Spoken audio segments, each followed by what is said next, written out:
Assalamualaikum warahmatullahi wabarakatuh. Waalaikumsalam Waalaikumsalam. warahmatullahi wabarakatuh. Waalaikumsalam warahmatullahi wabarakatuh. Alhamdulillah wa syukurillah. Wassalatu wassalamu ala rasulillah wa ala alihi wa sahbihi wa tabi'ahum. Siapa ada yang mengaji? Berhenti dulu yang mengaji itu.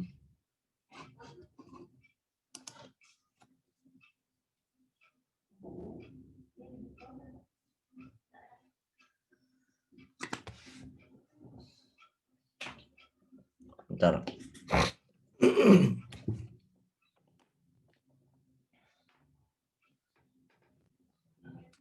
Baik. Alhamdulillah alamin. Wabihi nasta'inu ala umuri dunya waddin. Wassalatu wassalamu ala imamil muttaqin wa ala alihi wa sahbihi ajma'in, amma ba'd.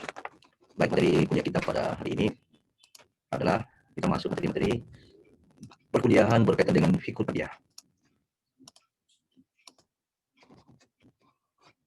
Fikih tentang tarbiyah Islamiyah. Pada pertemuan perdana yang lalu kita sudah menjelaskan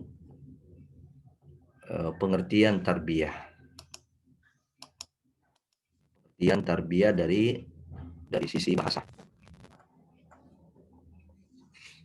Yang jika disimpulkan, salah satu di antara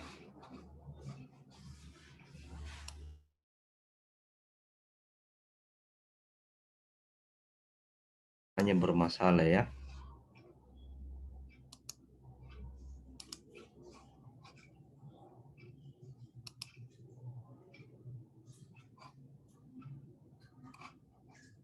Ada suara didengar? Nah, Ustaz. Oh, Nah, Ustaz.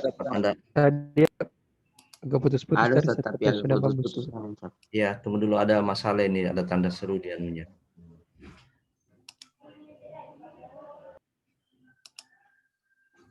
Bentar ya, saya tes dulu. Tes mic 1, 1, 2, 3.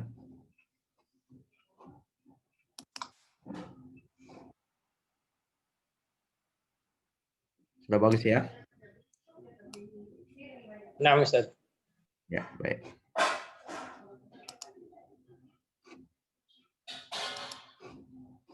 Baik, saya ulangi. Pada pertemuan perdana yang lalu, kita telah menjelaskan pengertian tarbiyah dari sisi bahasa maupun dari sisi istilah. Dari sisi bahasa, tarbiyah ini mirip dengan tanaman. Antum lihat ini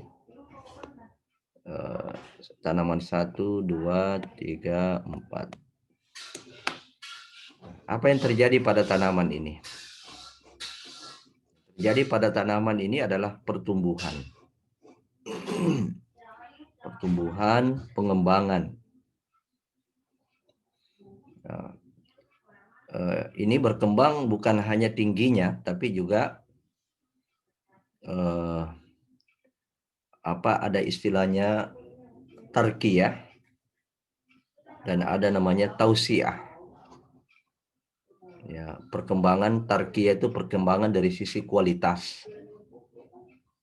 Nah, kemudian ada tausiah itu perkembangan dari sisi ukuran. Ada perluasan, ada peningkatan. Tanaman ini juga seperti itu.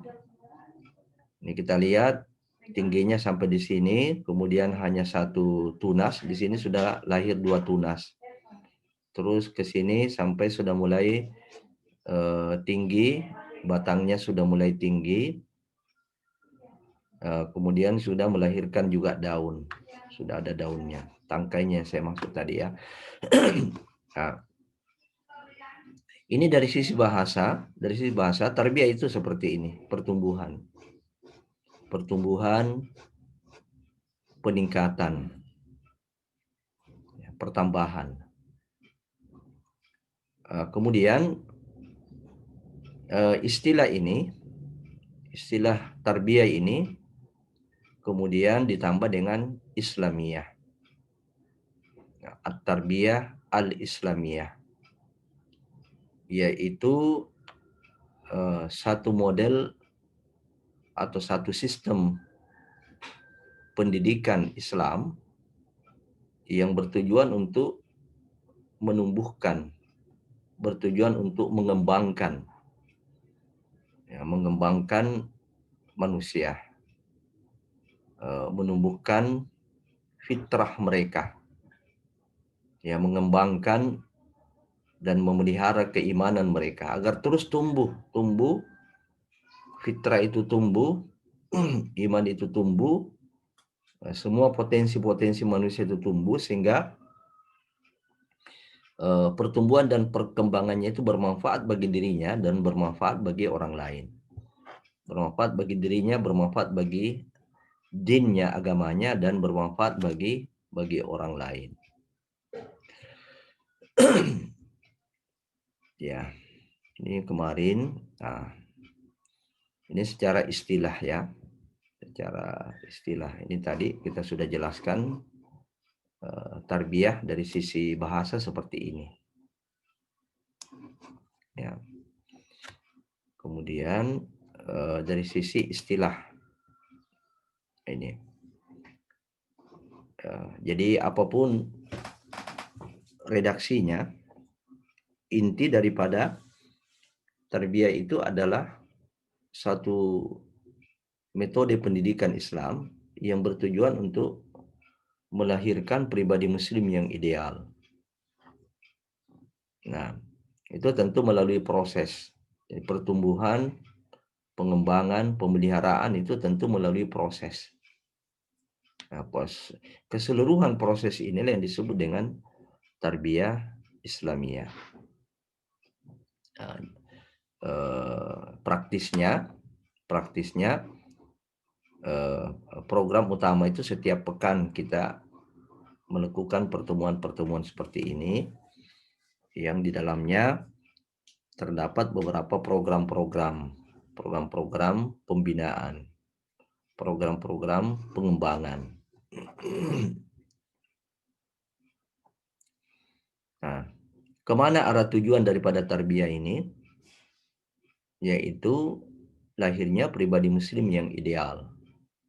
Pribadi muslim yang ideal itu sesudah Nabi SAW adalah sahabat. Karena tidak mungkin kita ini menyamai kedudukan dan derajat daripada Nabi kita Muhammad SAW. Tetapi pribadi sahabat itu bisa kita dekati. Tidak mustahil ada yang bisa mendekati, bahkan ada yang bisa menyamai kepribadian sahabat. Sekalipun mungkin dari sisi derajatnya tidak sama ya. Sisi derajatnya di sisi Allah Subhanahu wa taala itu tidak sama, tapi kepribadiannya, akhlak dan sifatnya itu bisa saja sama. Ya, tidak mustahil sama. Inilah yang kita rumuskan dalam sebuah akronim yang kita singkat dengan 5M. 5M itu adalah mukmin, muslim, mujahid, muta'awin, dan mutqin. Yang semua berawal dengan M.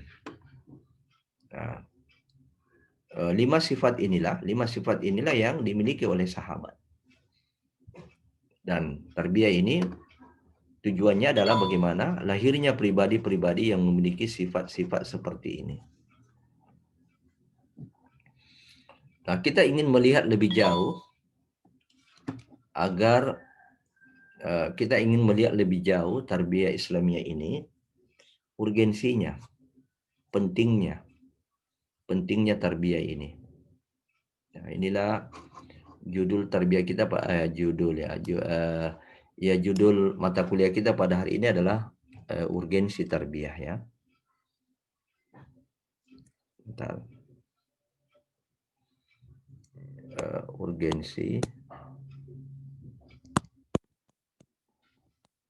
tarbiyah. Ini judul tarbiyah kita. Atau dengan kata lain, kita berupaya menjawab sebuah pertanyaan, mengapa tarbiyah urgen? Mengapa tarbiyah penting?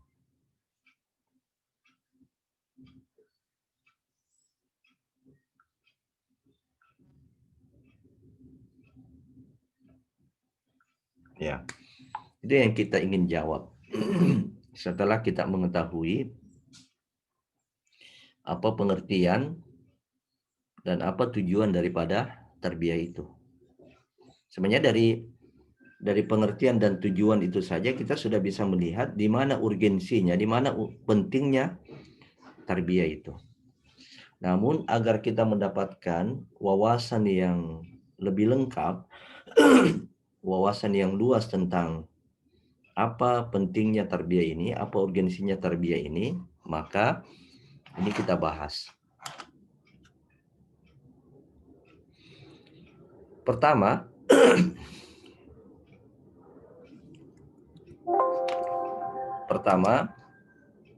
tarbiyah ini adalah putus.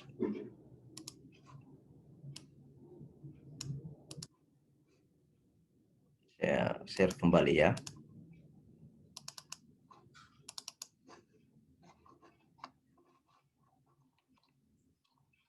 Pertama, tarbiyah ini adalah merupakan sarana menuntut ilmu syar'i. Tarbiyah ini adalah merupakan sarana menuntut ilmu syar'i. Ya, mungkin bagi antum tidak terlalu relevan urgensi ini, karena antum sudah menjadi mahasiswa penuntut ilmu syar'i. Ya, mungkin antum mengatakan, ya, nah ini sehari-hari yang saya lakukan semenjak saya di istibah. Tetapi bagi orang lain, bagi orang-orang di luar antum, terutama kalangan yang sibuk, terutama mereka yang sudah kesibukan sehari-harinya adalah mencari nafkah untuk keluarganya, ini menjadi penting. Ini menjadi penting karena mereka itu tidak belajar di sebuah institusi pendidikan formal. Tidak belajar di sebuah institusi pendidikan formal, apalagi mereka yang latar belakang pendidikannya itu bukan latar pendidikan agama. Misalnya hanya sekolah dan kuliah terus di pendidikan umum. Nah, kehadiran tarbiyah ini sebagai sarana menuntut ilmu syar'i itu adalah merupakan jawaban. Itu menjadi sesuatu yang urgen. Ya, kenapa? Kenapa dia menjadi satu yang urgen? Karena menuntut ilmu syar'i hukumnya wajib. Menuntut ilmu syar'i hukumnya wajib bagi setiap muslim. Fardu ain. Talabul ilmi faridatun ala kulli muslim. Menuntut ilmu itu hukumnya, menuntut ilmu syar'i itu hukumnya wajib bagi setiap muslim. Fardu ain. Bukan fardu kifayah, tidak boleh diwakilkan kepada orang lain. Setiap orang. So, bagaimana dia mau menyembah Allah yang benar kalau dia tidak memahami ilmunya? Bagaimana dia mau beribadah, dia mau salat yang benar, dan salatnya itu diterima oleh Allah kalau dia tidak mengetahui ilmunya? Nah, itu ada di ilmu syar'i. Itu ada di ilmu syar'i. Masalahnya, bagaimana mereka mempelajari ilmu syar'i itu sedang mereka, misalnya kalau diharuskan masuk ke pendidikan formal, masuk istiba, kursus-kursus saja mereka susah. Nah, maka dibutuhkanlah satu sarana alternatif yang memudahkan, yang bisa menjangkau, bisa menyentuh seluruh lapisan dan strata masyarakat. Nah, hadirlah tarbiyah ini yang hanya mensyaratkan bagi setiap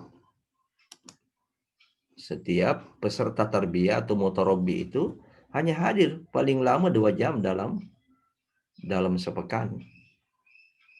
Ya, hanya mensyaratkan kita hadir 2 jam saja dalam sepekan, itu paling lama 2 jam. Kalau di masa pandemi ini ya paling 1 jam. Ya, apalagi kalau memang harus offline itu paling hanya 1 jam. Maka coba antum ukur bagaimana kira-kira kalau ada orang yang dalam waktu 7 kali 24 jam tidak ada waktunya walaupun hanya 2 jam. Tidak ada waktunya walaupun hanya 2 jam untuk belajar agama. Ya, saya kira orang-orang seperti ini sangat sedikit. Ya, orang-orang seperti ini sangat sedikit. Artinya lebih banyak orang yang sebenarnya memiliki waktu untuk itu. Ya, memiliki waktu untuk itu. Maka disinilah kita sentuh. Disinilah pentingnya kehadiran tarbiyah ini sebagai sebuah sarana alternatif untuk menjalankan kewajiban ini, kewajiban menuntut ilmu syar'i. Ya, itu yang pertama. Yang kedua, agama kita ini mengajarkan bahwa yang pertama sebelum kita melakukan segala-galanya, baik itu dalam bentuk perkataan maupun dalam bentuk amal, perbuatan, itu harus didasari oleh ilmu. Al-ilmu qabla al-qawli wal amal. Harus didasari oleh ilmu. Ya, man arada dunya fa'alaihi bil ilm wa man arada al-akhir fa'alaihi bil ilm. Siapa yang menginginkan kebahagiaan dunia dengan ilmu. Ya, di sana ada meraih kebahagiaan itu pertama harus dengan din. Ya, harus sesuai dengan tuntunan syariat. Baru kemudian Anda harus mencari ilmu dan keterampilan berkaitan dengan mendapatkan nafkah itu. Nah, kemudian Anda menginginkan kebahagiaan akhir itu tidak mungkin kalau bukan dengan ilmu agama, bukan dengan ilmu syar'i. Ya, orang bahagia di akhirat bukan karena jadi pejabat. Orang bahagia di akhirat bukan karena menjadi orang yang populer, menjadi komunitas selebritis, bukan itu. Ya. Tapi orang yang berilmu dan beramal yang sesuai dengan tuntutan hari akhirat. Nah, di sini kalau ada yang bertanya, bagaimana ini saya mau berilmu ini Ustaz? Bagaimana saya mau menjadikan perkataan dan amal-amal saya ini didasari oleh ilmu yang benar, oleh ilmu syar'i? Ya, kalau kami tidak ada sarana untuk menuntut ilmu syar'i. Kami masuk di istiba sudah sulit ini Ustaz. Saya sibuk setiap hari belajar mencari nafkah. Ya, maka lahirlah tarbiyah ini sebagai pilihan. Oh ya, Anda sibuk. Ya, ada waktu kira-kira dalam sepekan 2 jam saja. Ada waktu kosong. Oh, kalau itu banyak Ustaz. Banyak itu. Disitulah hadir tarbiyah itu. Maka berhimpunlah orang-orang yang memiliki kesadaran ini, terutama orang-orang yang ya biasa kita istilahkan hijrah. Orang-orang yang hijrah. Orang-orang yang hijrah itu tidak akan bertahan hijrahnya itu kalau dia tidak menuntut ilmu syar'i. Tidak akan bertahan hijrahnya itu, ya sudah direkod ini. Sudah tidak akan bertahan hijrahnya itu kalau dia tidak melibatkan diri di dalam majelis-majelis ilmu. Ya, cobalah lihat orang-orang yang sadar, orang-orang yang hijrah, lalu kemudian mereka tidak melibatkan diri di dalam majelis-majelis ilmu, itu biasanya kembali lagi. Biasanya kembali lagi itu. Ya, antum coba pernah lihat ya,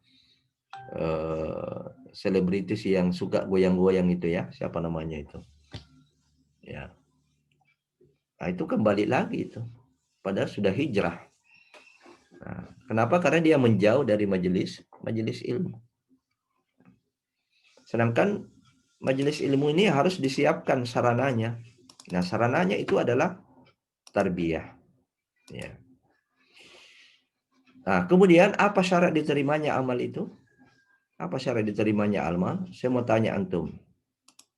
Ada yang bisa jawab? Mau jawab lewat chat? Mau jawab langsung silahkan. Apa syarat diterimanya amal itu? Yang pertama, apa syarat diterimanya amal? Ikhlas, Ustaz. Boleh, saya kira Ikhlas. sepakat. Ya, saya kira sepakat. Kita sepakat yang pertama syarat diterimanya amal itu adalah ikhlas. Yang kedua apa? Ada yang jawab ittiba. Ittiba sunnah. Ittiba. Apa itu ittiba? Mengikut sunnah. Ya, mengikuti sunnah. Sebenarnya kalau dia konteksnya kita bicara ibadah, mungkin sudah cocok itu, ittiba kepada sunnah. Tapi kalau dalam seluruh kehidupan, maka ittiba ini maknanya sebenarnya adalah mengikuti syariat. Mengikuti syariat. Contoh misalnya, saya tanya antum, ada orang yang ikhlas, ada orang yang ikhlas ada orang yang ikhlas sekali tanpa pamrih.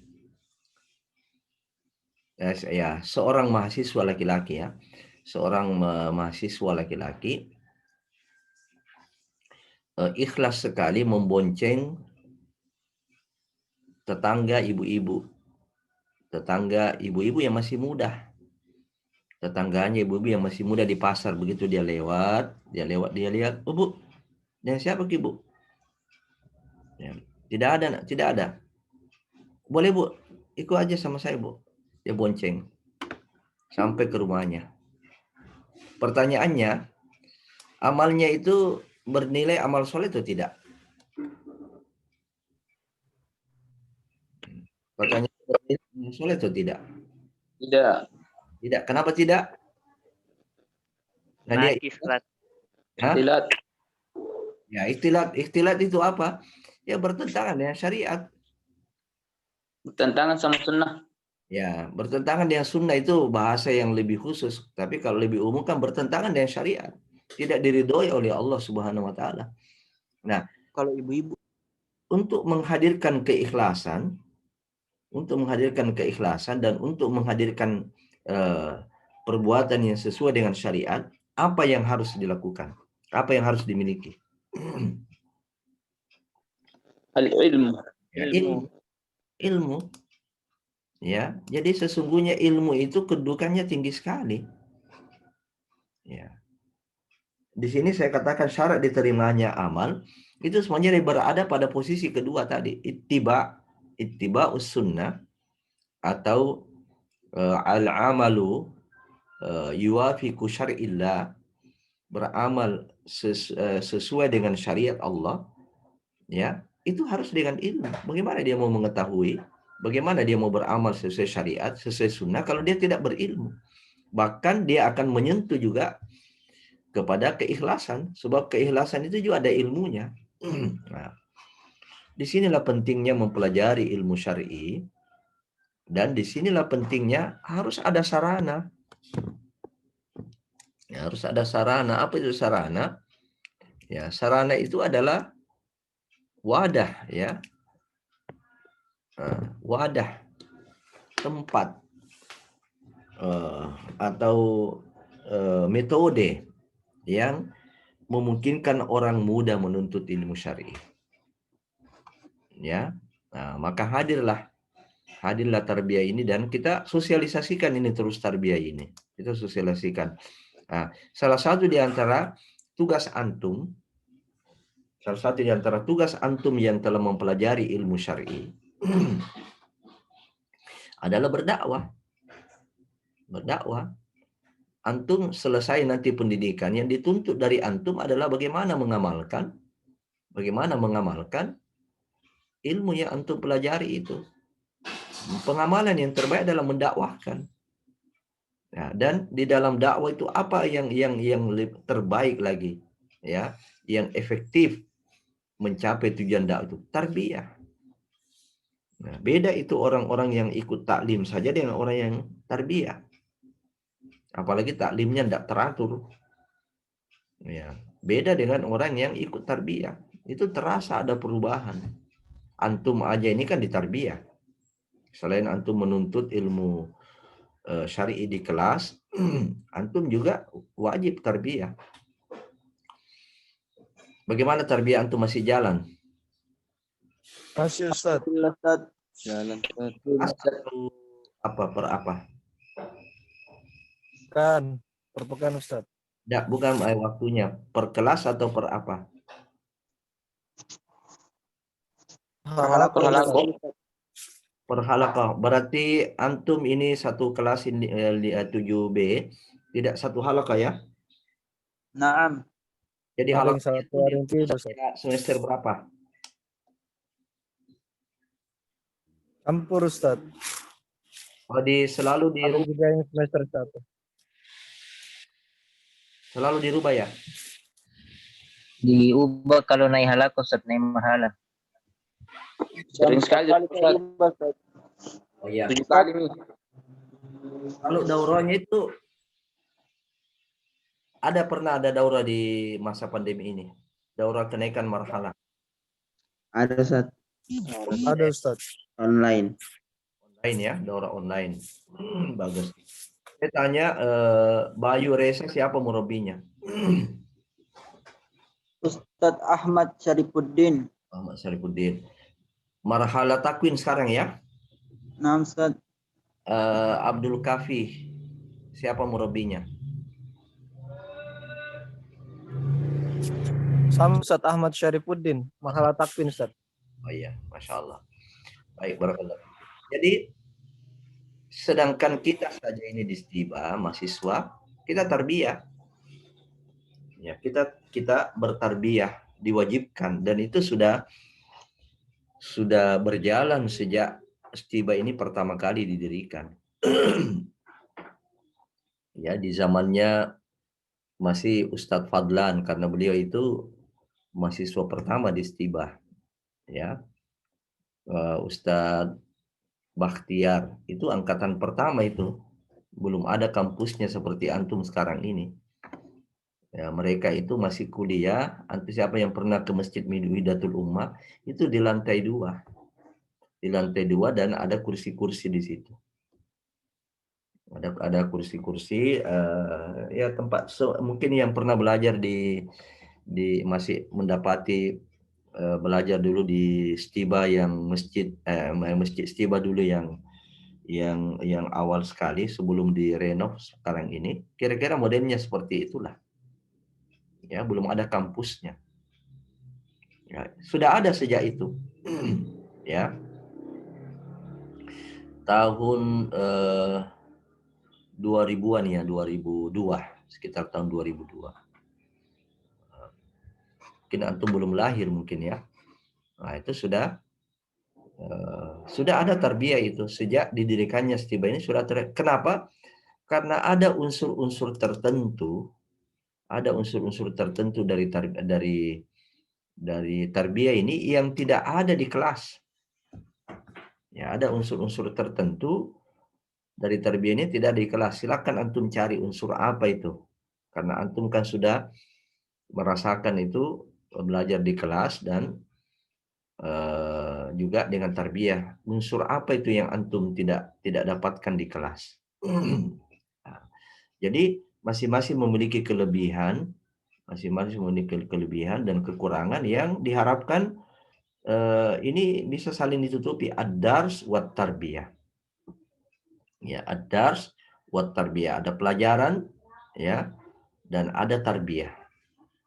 Nah, itu yang pertama. Sehingga tarbiyah ini menjadi sesuatu yang urgen, menjadi sesuatu yang penting. Yang kedua, tarbiyah ini menjadi penting karena dia adalah merupakan sarana memelihara dan meningkatkan iman. Ya, tarbiyah adalah merupakan sarana, lagi-lagi dia adalah sarana memelihara dan meningkatkan keimanan. Nah, Di sini yang menjadi objek itu adalah iman. Iman. Kenapa iman? Kenapa kita perlu memberikan perhatian pada iman ini?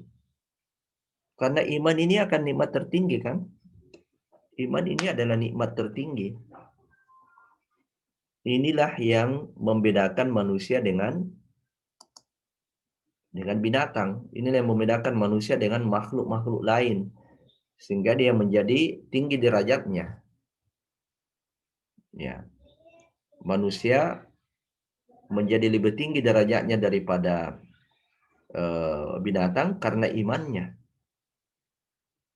Bahkan manusia bisa lebih tinggi derajatnya daripada malaikat. Itu karena imannya. Tetapi apabila iman itu tidak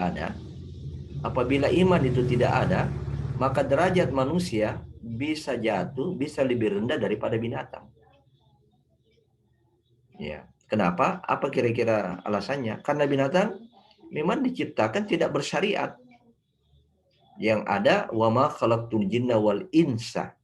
Wama khalaqtul jinna wal insa illa liya'budun. Tidak dikatakan wama khalaqtul jinna wal insa wal hayawan.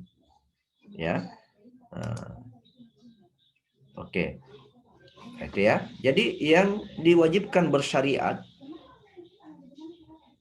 itu adalah manusia dan jin. Jadi kalau binatang misalnya tidak sholat, binatang tadi ikhtilat, bahkan binatang berzina, semuanya tidak ada istilah binatang berzina. Ya, karena zina itu kan istilah syar'i.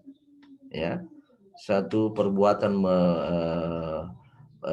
percampuran lawan jenis tanpa diikat oleh tali pernikahan. Ya. Binatang sendiri tidak ada akad nikahnya itu. Jadi kalau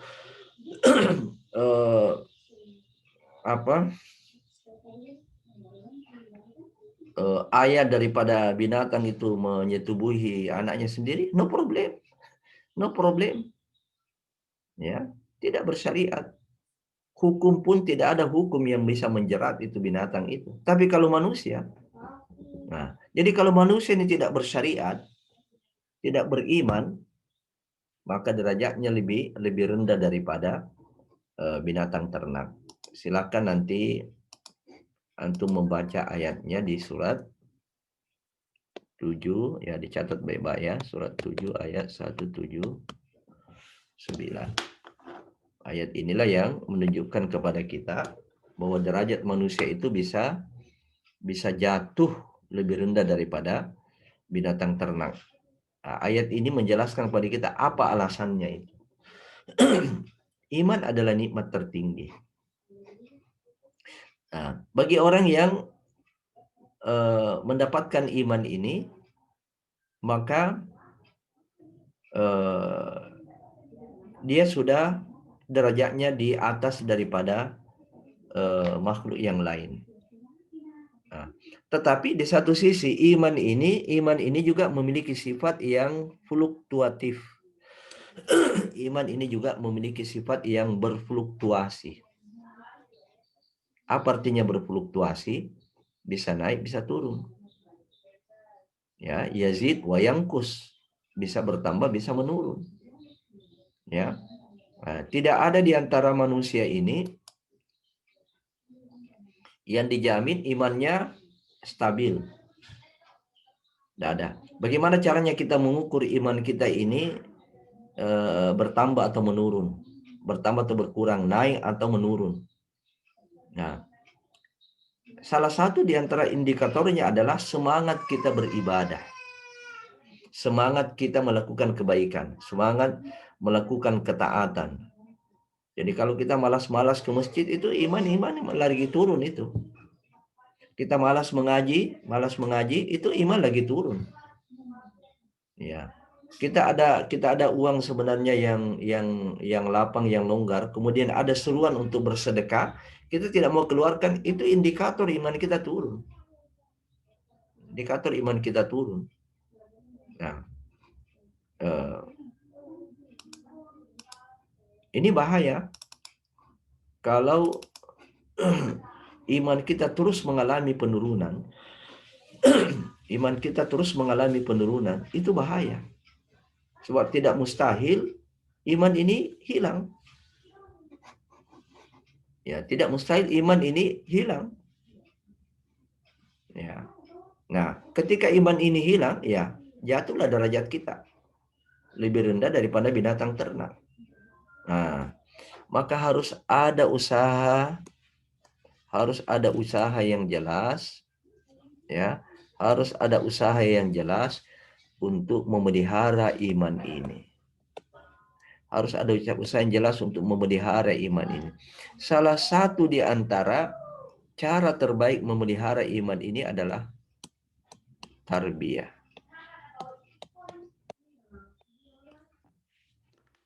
Tarbiyah. Karena tarbiyah ini juga adalah komunitas. Tarbiyah ini adalah kumpulan orang-orang yang soleh. Itu tarbiyah ya. Nah, dan itu adalah merupakan salah satu wasilah untuk as-sabat. Nah, tarbiyah ini kita ibarat dicas kita punya iman. Ya. Makanya orang yang jarang tarbiyah, bahkan cenderung meninggalkan tarbiyah, serta meninggalkan majelis-majelis ilmu yang lainnya, itu juga kecenderungannya berbanding lurus, dia mulai mengalami penurunan. Mulai mengalami penurunan, termasuk diantaranya adalah mengalami penurunan komitmen terhadap agama ini. Mungkin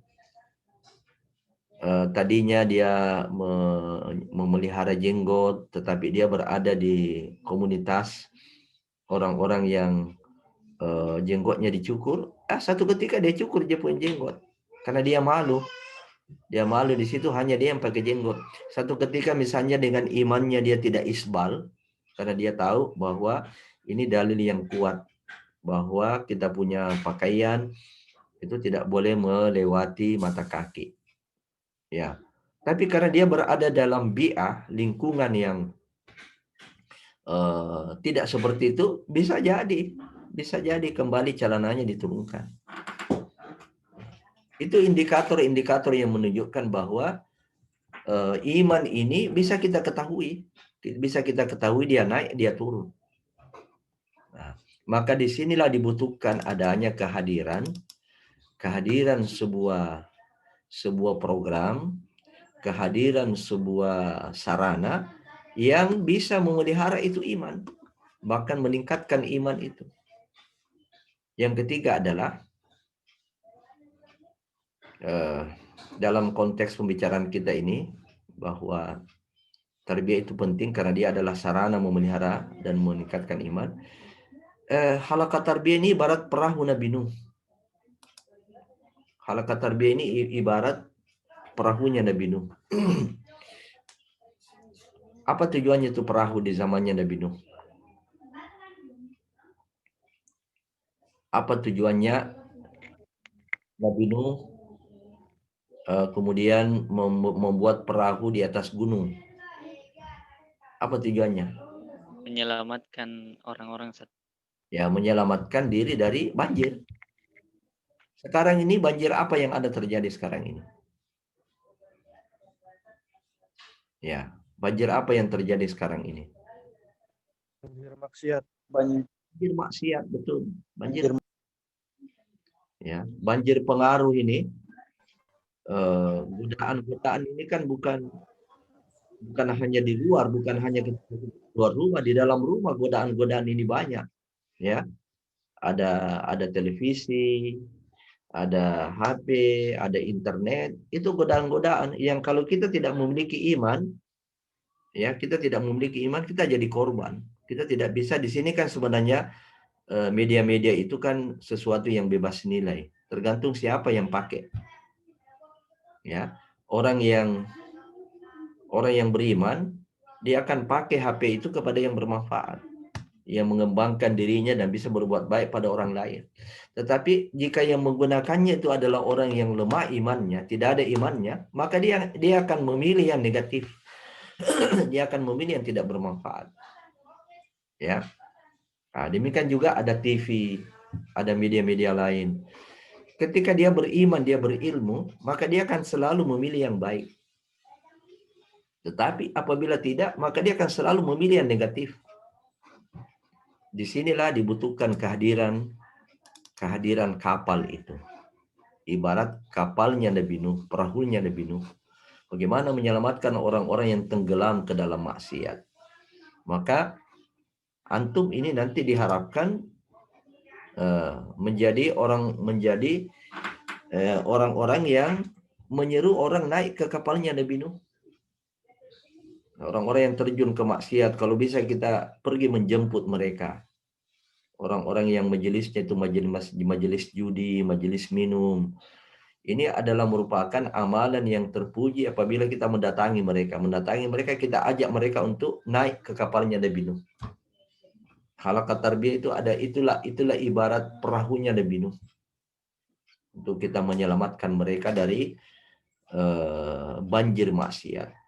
Menyelamatkan mereka dari banjir, ada yang disebut dengan ghazul fikri. Sebuah bentuk peperangan yang dilancarkan oleh musuh-musuh Islam pada hari ini untuk merusak kita punya karakter, merusak kita punya akhlak. Ya. Namanya ghazul fikri. Baik, kita beralih ke yang ketiga.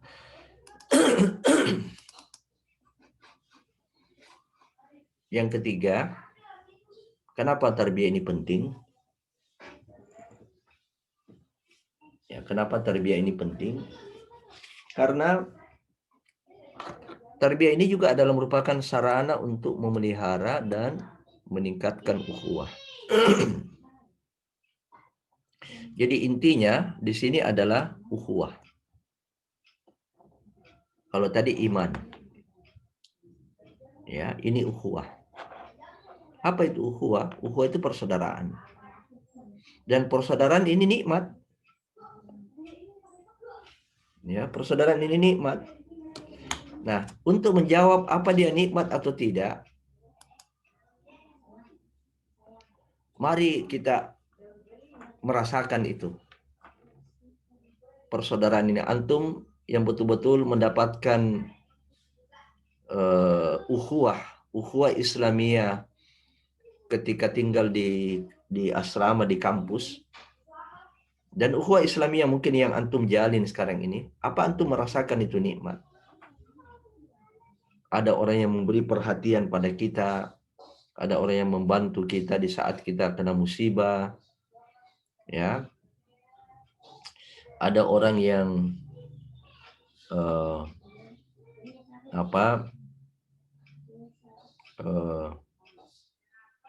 ya katakanlah memberikan bantuan, memberikan perhatian kepada kita. Ada orang yang dengannya iman kita bisa terjaga, terawat. Itu jelas adalah nikmat. Ya. Allah Subhanahu wa taala sendiri mengingatkan hal tersebut kepada sahabat-sahabat Muhajirin dan Ansar.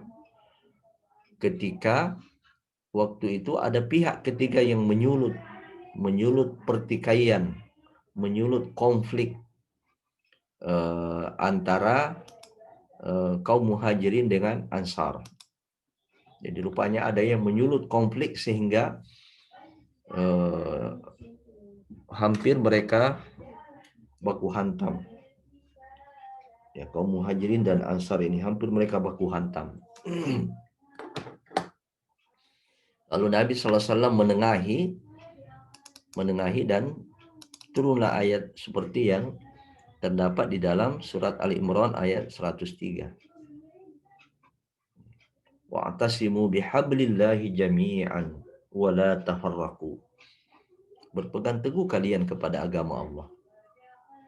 Dan jangan kalian berpecah belah, jangan kalian bermusuh-musuhan. Nah, baru kemudian Allah mengingatkan id kuntum a'daan. Ketika kamu dahulunya bermusuh-musuhan. Ya, kamu dahulunya bermusuh-musuhan, berperang-perangan. Fa'allafa baina qulubikum. Lalu kemudian Allah menyatukan, mentautkan hati-hati kalian. Fa'asbahtum ja'altum bi ni'matihi ikhwana. Lalu kemudian Allah menjadikan kamu dengan nikmat-nikmatnya, dengan nikmat Allah bersaudara. Jadi Allah Subhanahu wa taala sendiri menyebutkan bahwa ukhuwah itu adalah kenikmatan. Ukhuwah itu adalah kenikmatan. Nah, kemudian di sisi lain, dalam konteks kita kaum muslimin yang terus diperangi oleh musuh-musuh Islam, ya. Sekarang ini kan isunya PKI kalau kita di Indonesia, komunis, bangkitnya kembali komunis. Kemudian di dunia barat di sana oleh Yahudi dengan terus menjalankan makar-makarnya, menghilangkan orang-orang yang iltizam dengan Islam. Ya, coba lihat sampai mereka sudah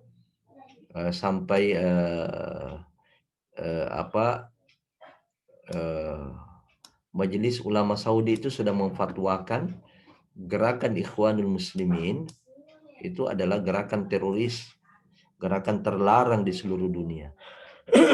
Ya. Nah, itu semua adalah keberhasilan musuh-musuh Islam mengadu domba kaum muslimin. Keberhasilan musuh-musuh Islam mengadu domba kaum muslimin. Pertanyaannya sekarang, bagaimana kita menghadapi musuh-musuh Islam ini? Menghadapi PKI, menghadapi Nasrani, menghadapi Yahudi. Bagaimana kita menghadapi ini? Ukhuwah dan persatuan. Ukhuwah dan persatuan.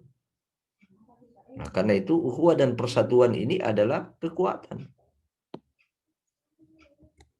Ya, ukhuwah dan persatuan ini adalah kekuatan. Dengan ukhuwah, dengan persatuan. Ya. Ukhuwah dan persatuan ini kekuatan. Allah Subhanahu wa taala berfirman dalam surah 8. Nanti dicek. Wa'iddu lahum mastata'tum min quwwah.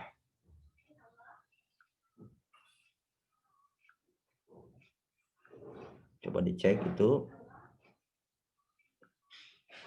Surah 8 ayat, mudah-mudahan tidak salah, ayat 60.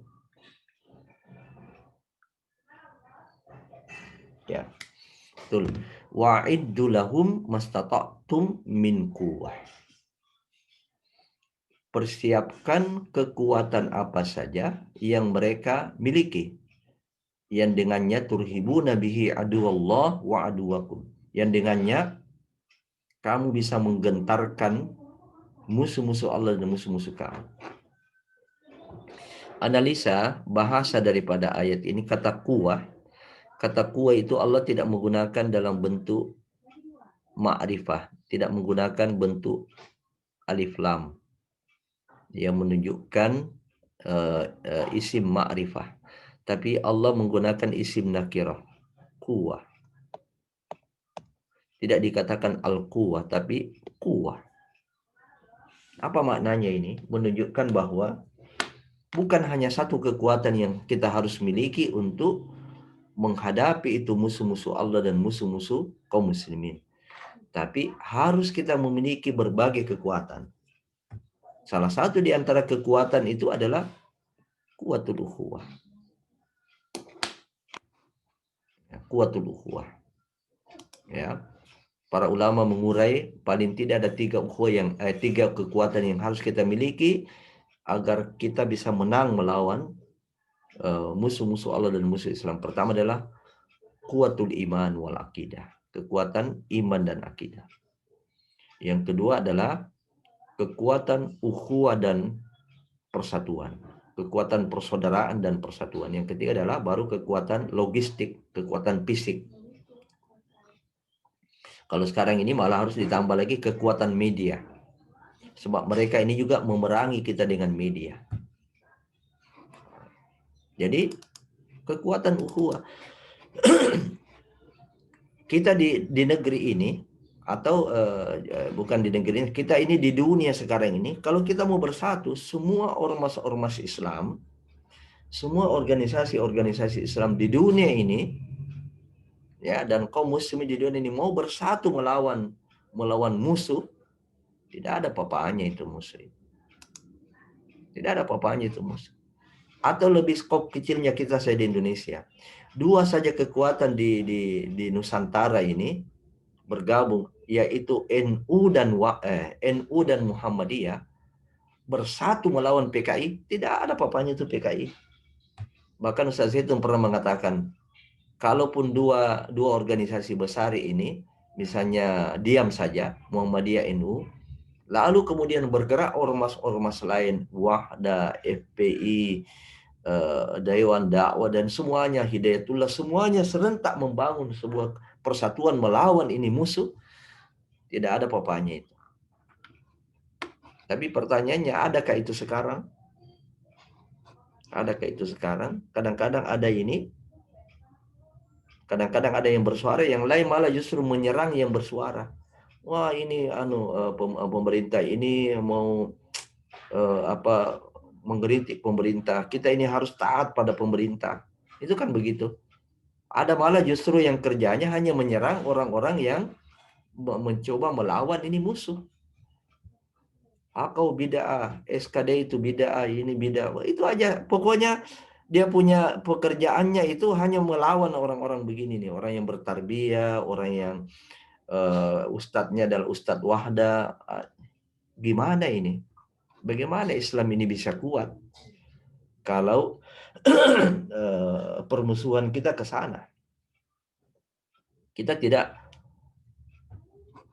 tidak menunjukkan permusuhan kita dan usaha kita untuk melawan itu musuh-musuh Islam. Ya, nanti itu bukan hanya perbuatan bidah yang bisa merajalela kalau kita begitu terus. Kesyirikan malah bisa merajalela, kemurtadan bisa merajalela. Bukan hanya bidah. Ya, mereka tegas sekali dengan yang begitu-begitu. Ya, sangat sensitif. Sedikit-sedikit bidah, sedikit-sedikit bidah. Yang sunnah mereka semua. Ya, yang benar mereka semua. Ya, belakangan kemudian mereka dulu mengatakan organisasi itu bidah, sekarang tidak bidah, benar menurut mereka. Itu kan begitu.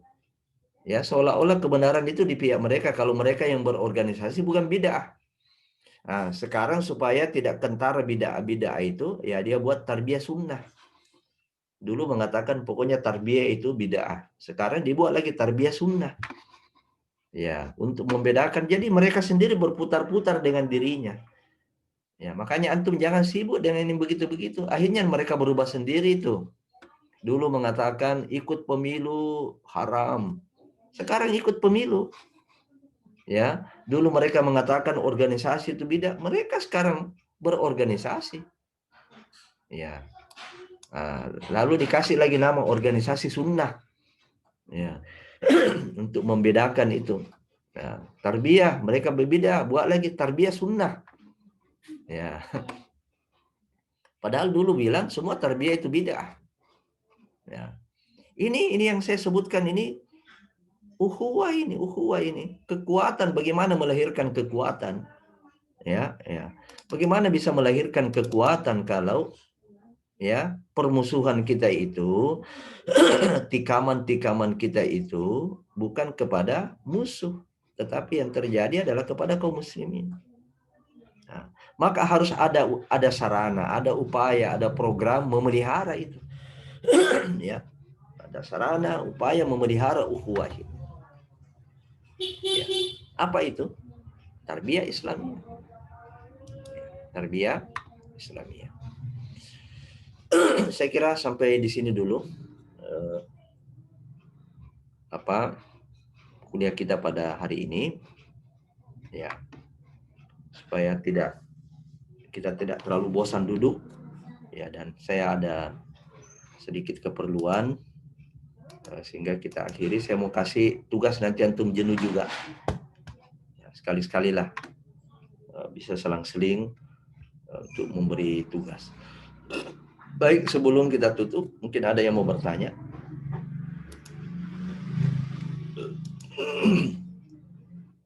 Ada yang baru gabung ini ya? Ada yang baru gabung? Kalau ada yang baru gabung, kasih aktif anunya. Saya mau dengar apa uzurnya. Ini kita sudah kuliah yang keberapa? Yang ke-12, ke-11 ya? Ada beberapa yang masalah jaringan, Ustaz. Siapa itu? Radifan dengan Zulfikar. Radifan sudah ya. Coba Radifan mana? Coba Zainil. Ya. Zainil, saya mau tanya secara jujur, antum tadi itu gabung jam berapa mulai? Jam berapa mulai gabung? Ustaz. Ya Zainil, jam berapa mulai gabung tadi? Berusaha gabung. 8.30 Ustaz. Itu sendiri terlambat kan? Oke, ini sudah terlambat Ustaz. ya, ini sudah sulit diakses ini. Absensi ini karena sudah full ini para asatidzah, para mudarrisin, itu sudah rata-rata mengakses itu. Nah, itu baru gabung jam 8. Jam 8.30. Ya. Jam berapa kuliah kita kan?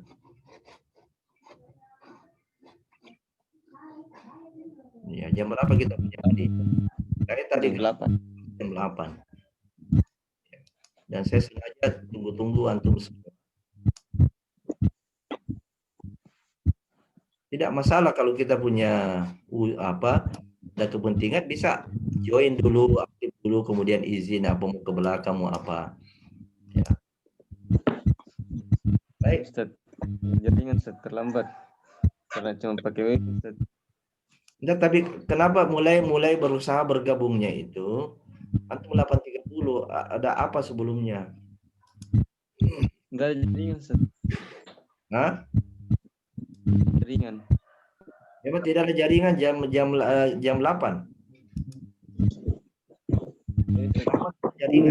Ada jaringan jam 8.30. Wifi-nya belum nonaktifkan Ustaz. Hah?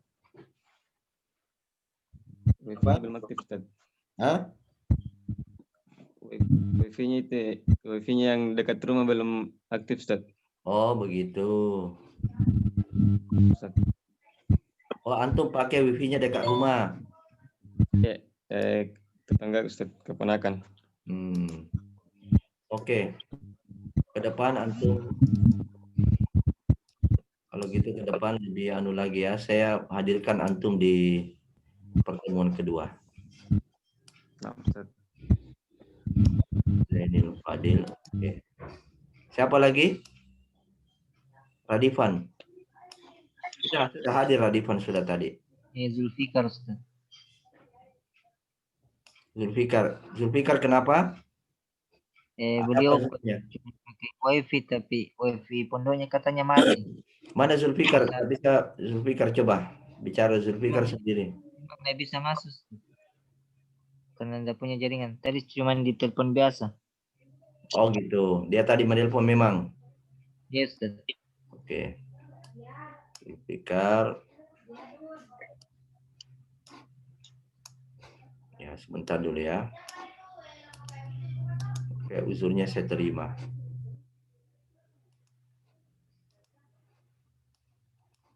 Siapa lagi? Cukup ya? Ya. Kalau gitu kita akhiri. Subhanakallahumma hamdik asyhadu an la ilaha illa anta astaghfiruka wa atubu ilaik.